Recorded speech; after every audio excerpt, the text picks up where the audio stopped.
Hello everyone and welcome to Traffic Corner Tuesday. My name is Nancy Crow and I'm the Vice President of Marketing for SPAC Consulting and your moderator for today's session.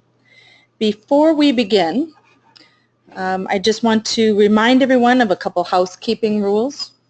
Give me a moment. There we go. If everybody could please mute their mics. Muting their mics to minimize some of the background noise during the presentation will allow everyone to hear our presenters more clearly. And also to encourage everyone to join in the conversation. Today's presentation is intended to be an interactive dialogue, and I would encourage all of the attendees to please feel free to ask questions and share their experiences throughout the presentation. Just type your questions into the comment area, and either Mike or Bryant will be happy to answer them throughout today's presentation.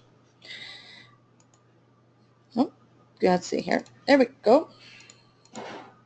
Finally, I want to thank, before I introduce the speakers, I want to take a moment to thank you for participating in today's session. We started these webinars as a way of sharing our expertise with others in the industry. We've received a lot of positive feedback about these sessions, and with each new session we've been seeing a growing number of participants, both throughout the U.S., Canada, and around the world. So thank you for joining us today. If you stick around to the end of today's presentation, we will be offering a free guide to attendees on the 7 must-do things to successfully manage traffic at large events. So be sure to stay to the end of the presentation to receive your copy. Finally, I'd like to take a moment to introduce our 2 speakers today. Mike Spack is the president of SPAC Consulting and is the recognized leader of traffic studies. He's a graduate of the University of Minnesota, past president of the North Central section of the ITE, and fellow of the Institute of Transportation Engineers. Since 1996, Mike has led over 1,000 traffic engineering projects, and during the past 2 decades, Mike has founded 4 other companies, including SPAC Consulting, and is the creative force and principal writer of the industry-leading blog, Mike on Traffic. He's an accomplished author with articles published in industry publications, as well as several industry manuals that are used by engineers around the world. Also today, our second presenter is Bryant Fiesick. Bryant is the Vice President of SPAC Consulting and is also widely known in the transportation industry, having managed over 700 traffic engineering projects. He is a graduate of the University of Minnesota, and Bryant is an expert in Synchro, SimTraffic, Vistro, and Visium traffic modeling software packages, and thrives on developing creative solutions to traffic and transportation issues. Bryant is a regular contributor on Mike on Traffic and is a published author of industry publications as well as co-author of several industry manuals with Mike Spack. So please join me in welcoming our 2 presenters today, Mike Spack and Bryant Fiesick. Thanks, Nancy. And of course, brought to you by us at SPAC Enterprise, which includes all of these companies. Most of you know about us. And we've had a pretty good run the last few weeks. Bryant and I have had a lot of fun. Today we'll be talking about managing event traffic. If you have missed any of the past 4 webinars, Randall asked if we had videos of them, and I put our YouTube channel link in the chat. And yes, we are planning on posting everything we record, so feel free to look at that. And one little other housekeeping before we get going. We'll wrap up today's webinar. We're going to take off next week from doing webinars, but we plan on coming back, and we'll talk about that a little bit at the end. Hopefully we have time. All right, so large events, just a quick overview. The first thing we like to look at is just what's that definition? What does a large event mean? Obviously there's some big ones, the Super Bowl, NCAA, March Madness, those types of things, but you can get down to some smaller items too, whether it's with Halloween. A lot of, at least around here, we have a lot of haunted farms, corn mazes, that type of thing, very seasonal traffic. That could be considered a large event.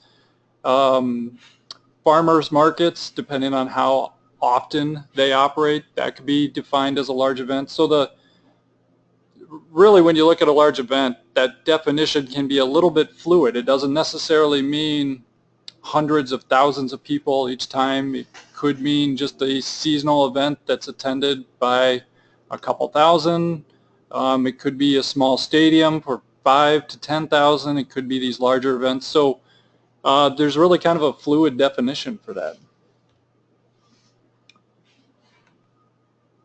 Once you have defined that large event, the next step that we like to look at, assuming it is a large event, you need to plan for that traffic now. It's not an everyday type of event.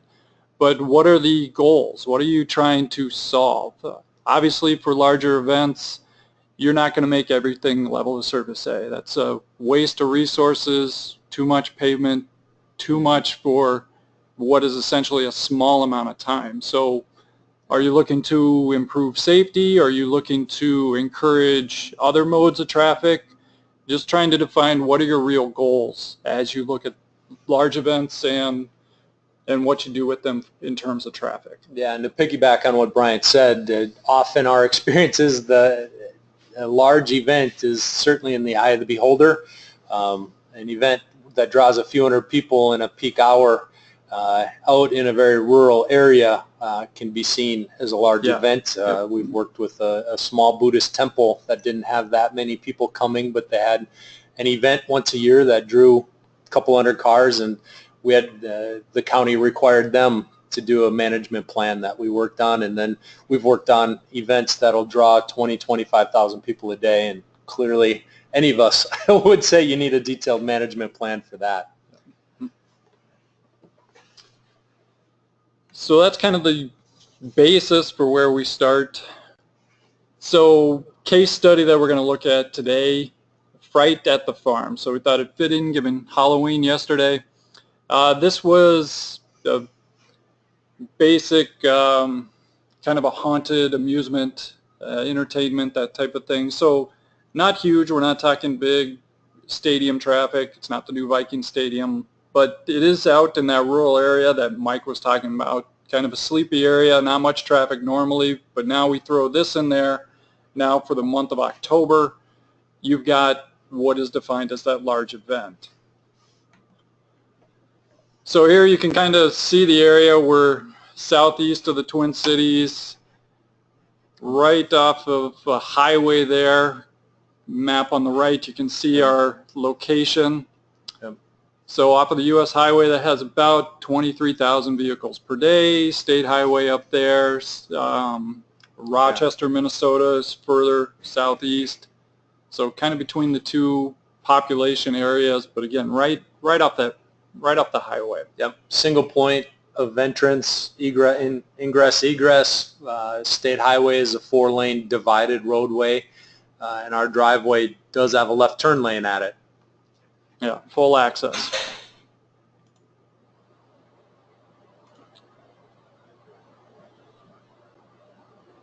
All right, so just a quick look at operations. They're open in October, Thursday through Sunday generally. They have a pumpkin patch where people can come pick out their pumpkins. They have a corn maze cut through the fields. You saw those kind of around the area. That's open about the same times. People can stop in whenever and they pay their fee and go in. And then they have guided tours. They're scare tours. Now those are the ones, they're set hourly. That's when they have they have the big groups of people coming for that time. They take them through the tour and then they exit and wait for the next one. So as you look at these three events, all of them draw people. The first two, it's variable. You definitely get the ebb and flow just whenever people get the sense to head out there. For the guided tours, you have a little bit more of controlled and very defined window of when people are entering and exiting. And naturally with the guided tours, you have a larger peak event as people are coming and going to that event. Did they have numbers, Bryant? I think we talked about that, of about how many people show up. It should have looked that up. Yeah, we're talking in the hundreds though, not thousands. Correct. Kind of order of magnitude. Correct. So by our definition, this isn't a huge event. But if you compare that back to the map where we had the driveway entrance, this is essentially a farm, so there are very few ins and outs normally. Here we got a close-up. Very few ins and outs normally, but now you add in that few hundred people a day on those weekend time, even on the weekend times, and you can see how you get a lot more coming out of what is essentially a residential driveway almost. All right, so looking at this, you can split them up, in this case, into two items, two ways to look at this. Kind of internally, how are you going to manage traffic once it gets into the site?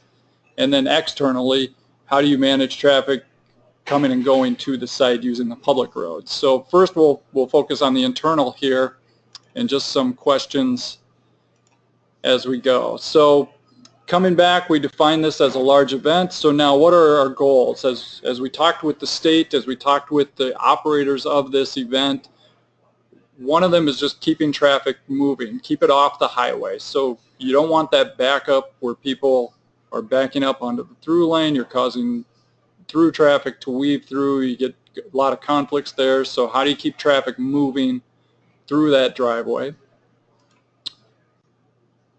Reduce exiting stacking. So here we do have those defined peaks for the guided tours. So as everybody finishes that tour and starts to head out, we don't want the lead person sitting there for 2 minutes trying to get out, and then everyone behind. You can get some big stacking there. We want to make sure they can get out, the next people can come in, and kind of minimize the conflicts between them.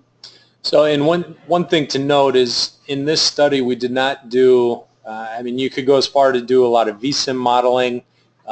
You could spend a tremendous amount of time modeling with events like this, and if you're dealing with the Super Bowl, that may be warranted.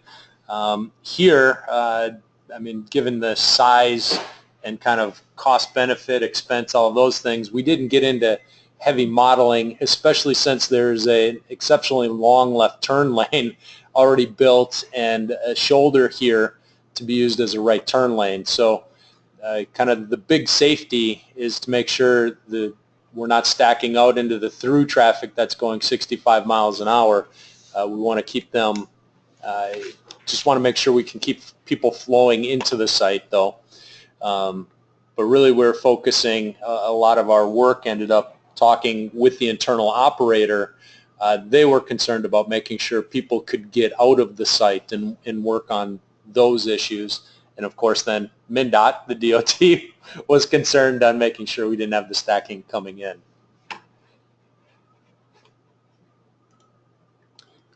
And then just generally as you're looking around the sites,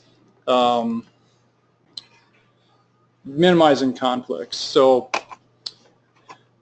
obviously we got vehicle circulation. Their main parking area is right in here, so we have the vehicle circulation. How are people coming in? How do they get into this parking? And then how do they pull back out? So what happens in this big area and as people come in? So that kind of flows right into, you got your circulation, you also have the parking in here, employees parked over here, and then if needed they had some overflow. So it's a tight spot for the cars they expect. So really taking a look at all those, how is that going to work as we move through the site? Pedestrian and vehicle conflicts. So the flow of traffic, this big building here, that became their main operations. People come in here, they can, they have some beverages, some light snacks that you can get there while you're waiting for the tour to start. Pumpkin patches on the other side. Basically then you come out of here and the guided tour takes you around on the edges of the corn maze around through here, kind of goes around the site back to the barn here, and then you finish up on this side and they'll take you back here. So as the flow comes around, particularly in this area where you have vehicles coming and going, how do pedestrians get back and forth? How do we minimize those conflicts and make sure that can be a safe movement? Another issue when dealing with any kind of internal operations with events like this is just making sure things are well lit. don't want anybody going down, stepping in a hole and spraining an ankle, and also want the people, the pedestrians, to be able to see the cars and vice versa. Yeah, and just on that one, that was a little bit tricky because obviously for a Halloween themed one, you want it darker. You don't want this nice bright lit area, but we definitely had to consider where some lighting would be. And then the last one, personnel, just as you have people working the site, hopefully helping people to their parking areas and circulation, you want to make sure that they are well seen, they know what they're doing, they have some training, and everyone can clearly see what they want them to do. And then kind of last piece is just make sure that all the personnel are informed, and hopefully websites clearly indicate how people get into the site, what they should expect. Is there paid parking? Do people have to pay for parking? Things like that. And that's a whole nother issue that we would bring up if places like Valley Fair, a big amusement park, they charge for parking here in the Twin Cities, and getting people smoothly into the site to their parking stall is an issue. You don't necessarily want to stop people at the pay gate right here. You want to stop them more internal to the site, or even pay as they are getting their tickets. And interesting enough, for parking, we worked on the state fair here, and they also charge for parking. And they gave change right for people there, right as people came in, they paid with cash, they got change back. And one of our recommendations from the study we did a couple years ago was at least make your payment by fives so you can get that change quickly. They started out at 8, and I think they raised it to 11 last time. It was like, just pick an even number. I mean, it's so much easier. You can shave a little bit of time off if you're charging for parking that way by having that nice round number and easy change. Yeah, don't make it $6.75. Yeah. All right, so that was some of the internal. External, we hinted on a little bit, but from kind of everyone's perspective, we want to improve that intersection safety. That's definitely one of our goals. That was the goal. So intersection access, we talked about that a little bit. Lighting is important, again, making sure that's all the way around. And then it's a pretty dark area out there on a cloudy night. Not a lot of ambient light, no street lights. And then the DOT was very concerned about all of kind of the wayfinding signs and just the usage signs for the temporary event. And that ended up being a large part of our study. All right, so with all those goals and different things that we looked at, what you're looking at is our basic conclusion. This is what we put together for internal. So you can see this is a pretty basic sketch really, but we identify a lot of different items here. So if we start up at the entrance, one of the things we did, we separated the ins and the outs. We wanted to make sure nobody took a wide turn on the entrance and went into the wrong lane. We wanted to get those separated. This bold red line here is fencing. We wanted to make sure that anybody in these areas, if they happen to be there, they're not going to go wandering in this main area. We've got a longer access aisle before they hit any areas of pedestrian activities. These shallow areas, just like we talked about before, you can see kind of the circulation of pedestrians. We identified where some lighting should be to help them at the entrances and exits. Yep, those red stars. Red stars, yep. The thicker arrows here show the circulation we wanted for cars through the site, and the blue lines show where we wanted those parking to be. We chose this type of circulation. You'll notice the cars never have to cross over each other. It's one way. They come in, they circle around and come out. There's no crossing. It makes it very easy for the drivers, very easy for any pedestrians coming through. They can look in that one direction. And the blue lines here, one thing we for the parking, we want to make sure that these lines are clearly identified, so we recommended having flags, markers, cones, something that needs to help them out, because otherwise you can see on the aerial it's just a big gravel lot essentially. If you leave that wide open, you'll get all sorts of parking everywhere, and you minimize what can go in that. So anything you can do to really identify where those stalls are, where they can park appropriately, and then hopefully having that personnel there to guide them even specifically to their spot. So you get those cars parked where they need to be, aligned correctly next to each other, maximizing the site. Yeah, larger events like the State Fair, or we've worked on a big event called Snow Barons, snowmobile racing that swap meet that draws 20,000 people a day. Those types of events, you want to have a lot of staff with handheld flags waving people all of the way to their parking stall, just to make sure they're not stopping and looking around. Just keep waving them all of the way into their stall. Last item here, kind of this blue diamond that we had, this is where, again, we want to use staff. You can see we got the break and fence. This is where pedestrians are going to be coming back and forth. We want people to control this so they can stop pedestrians, make them wait either for a gap or till they get a little bit larger group, stop traffic, allow those peds to go, and then allow traffic to go through. So having a controlled access here rather than just the one or two peds going across and constantly stopping traffic, or vice versa. So so that covers all the internal. Getting over to the external, you'll see these dots here are, we determined, looking at rough numbers and parking lot capacity and doing some back of the envelope calculations, that we could have a real problem getting people out of the site if we get a couple of cars wanting to turn left.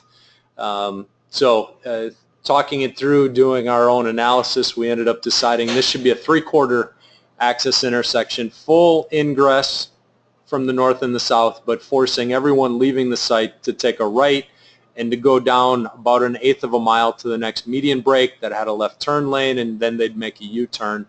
And that's a pretty common strategy we employ for events, is limiting that outbound traffic.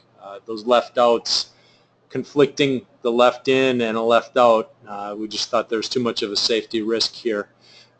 We did recommend that they set up video cameras and collect video during the event, so then we could get baseline data to make adjustments the next year if this was an unfounded concern based on the actual traffic patterns.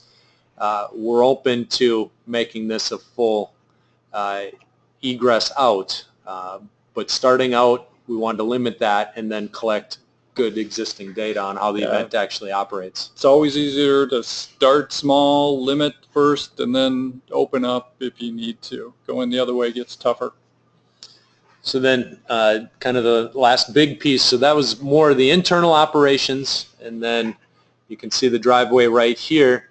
It was coming up with the traffic control plan that they hired temporary traffic control company to come and put up all these signs, but you can zoom in, event congestion ahead.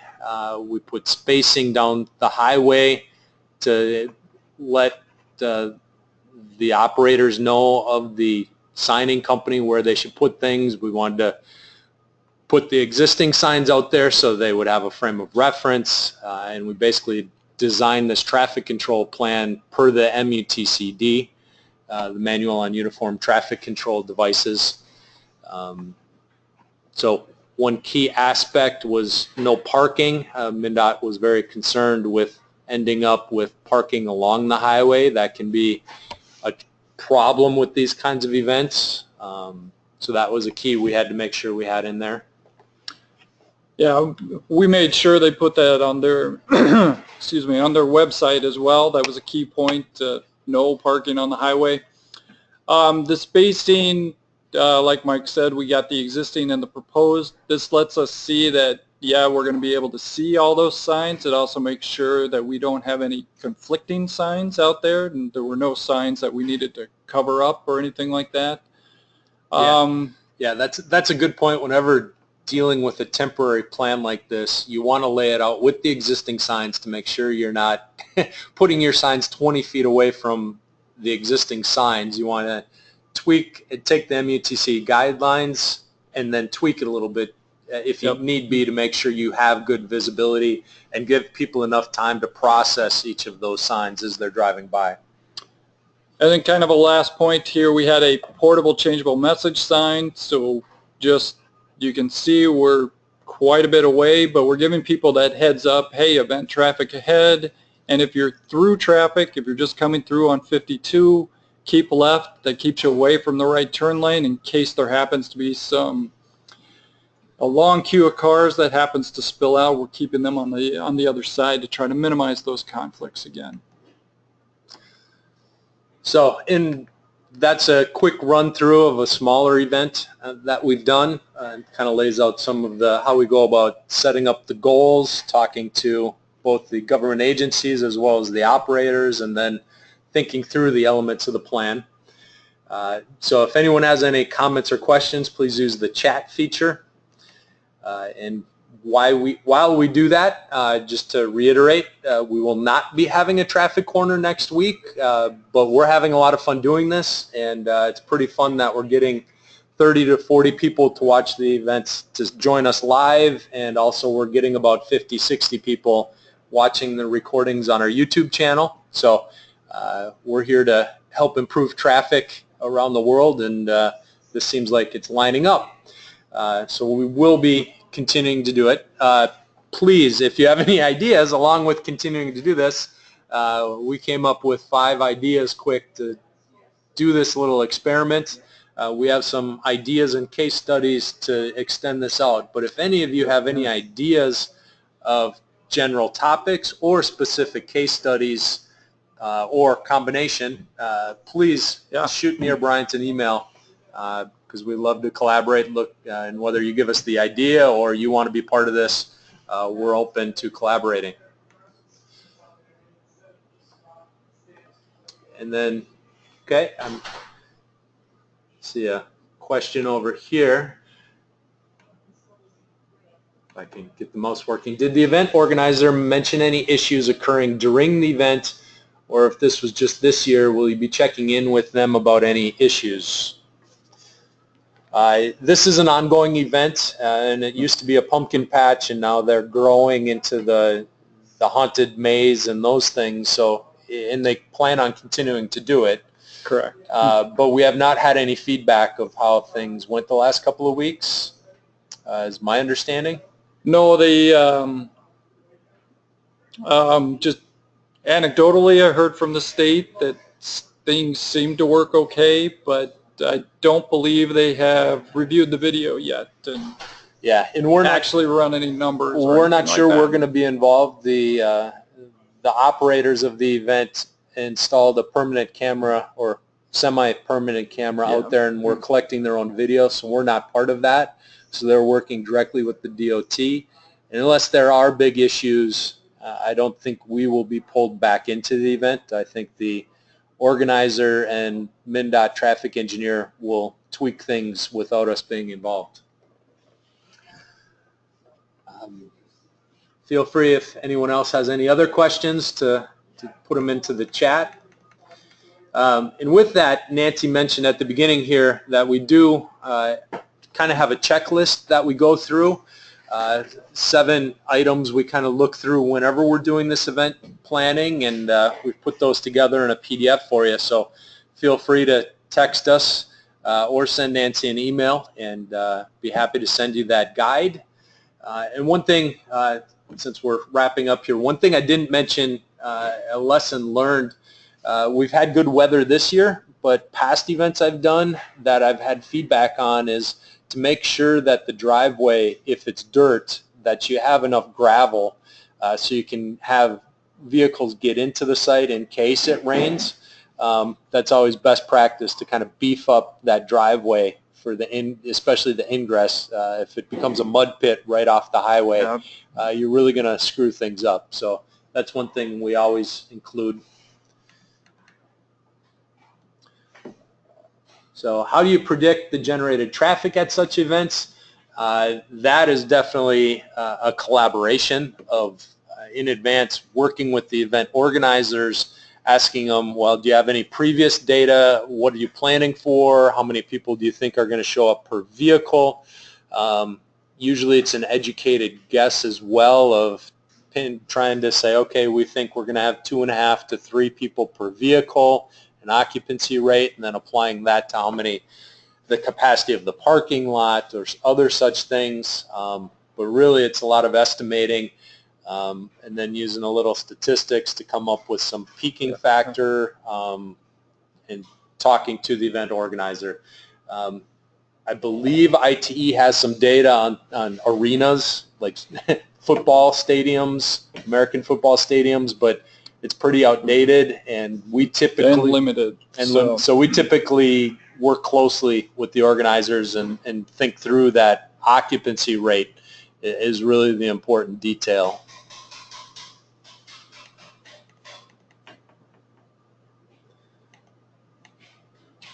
Okay, are there good generation tables rates for different types of events? Next question from Andrew. No, not that I have seen, but if we get our hands on this video, hopefully everyone knows we like to share our data at tripgeneration.org. And as we come up with event traffic, we will note that, but it's hard. Every event to me is very unique. Yes. And I wouldn't want to take any kinds of rates for this and necessarily even apply them to another similar facility in a different part of the country. I think location within the region, population centers, advertising, size of the event, I just think there's too many variables other than trying to come up with vehicle occupancy rates. Yep.